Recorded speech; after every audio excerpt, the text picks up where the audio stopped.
नमस्कार। मैं योगी योगेश्वर काल भैरव मंदिर परिवार से आपका स्वागत करता हूं बंधुओं।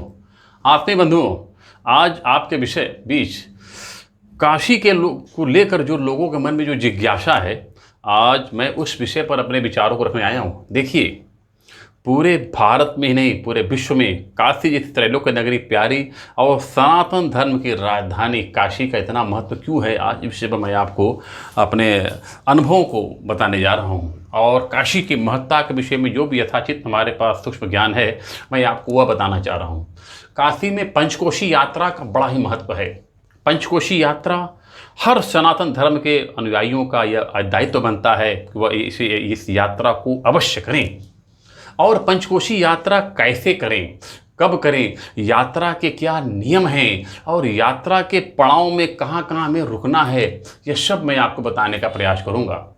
काशी खंड के 22वें अध्याय में ब्रह्मा जी ने कहा है कि काशी का नाम लेने मात्र से, काशी का नाम जपने मात्र से और काशी में प्रवेश करते के साथ ही आप नाना प्रकार के पाप वृत्तियों से मुक्त हो जाते हैं।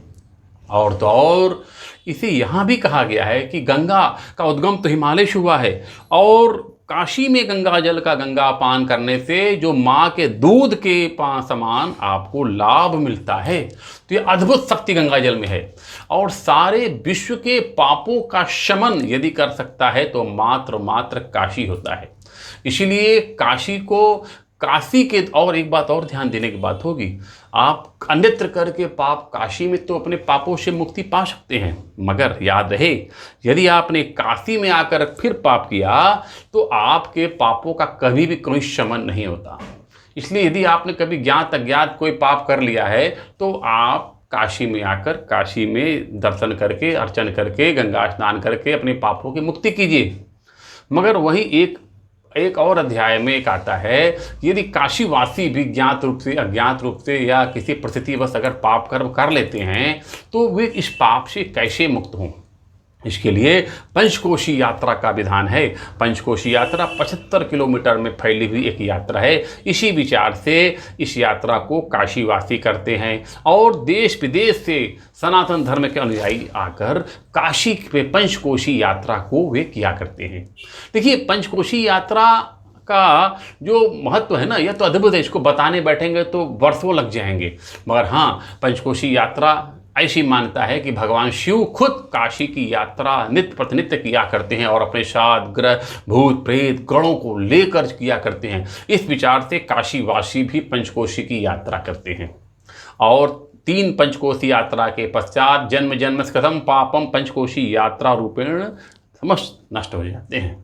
तो आप अगर 3 यात्रा करते हैं तो आपके कई जन्मों के पाप नष्ट हो जाते हैं। वहीं पंचकोशी यात्रा में कुछ सावधानियां भी हैं। सावधानियां क्या है? काशी यात्रा में पंचकोशी यात्रा करने के पहले भगवान श्री गणेश की आराधना करनी चाहिए। गजाननं भूत गणाधिसेवितं कपित्थ जम्बू फल चारु भक्षणम उमासुतं शोक विनाशकारकम नमामि विघ्नेश्वर पाद पंकजम। तो गणेश वंदना भी आप कीजिए। भगवान ढूंढीराज गणेश से काशी विश्वनाथ के समीप में ही उनकी स्थान है, वहां पर उनसे परमिशन लेकर, आज्ञा लेकर यात्रा करनी चाहिए।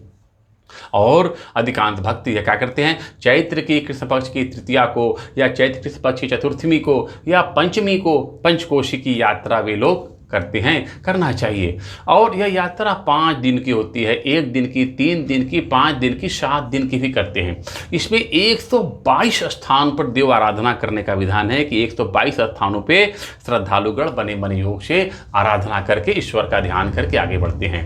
और अंत में भगवान विश्वनाथ से जैसे प्रारंभ में उनका संकल्प लेकर यात्रा आरंभ करते हैं, वैसे ही वहाँ पे समाप्त करते हैं। और अंत में काल भैरव का दर्शन करने के पश्चात ही यात्रा पूर्ण मानी जाती है। तो ये पंचकोशी यात्रा के कुछ नियम हैं और इनके महत्व हैं। अब हम अगले क्रम में आपको एक एक यात्रा का जो पड़ाव पड़ता है उसका क्या महत्व है, मैं इस विषय बताऊंगा। देखिए, पंचकोशी यात्रा अगर आपने कर लिया ना तो जीवन में वरदानों की तो झड़ियाँ लग जाएंगी। इच्छाओं के इच्छा होने मात्र से इच्छाओं की पूर्ति होने लगती है बंधुओं। इसलिए यह अद्भुत संयोग है। तो आइए पंचकोशी यात्रा का अगला पर्व की ओर मैं प्रस्थान करता हूं। आप भी हमें आशीष प्रदान कीजिए और शुभकामना दीजिए। नमः पार्वती पते हर हर महादेव। जय काल भैरव, जय काल भैरव, जय काल भैरव। बाबा सदा मंगल करें। पंचकोशी भगवान की जय।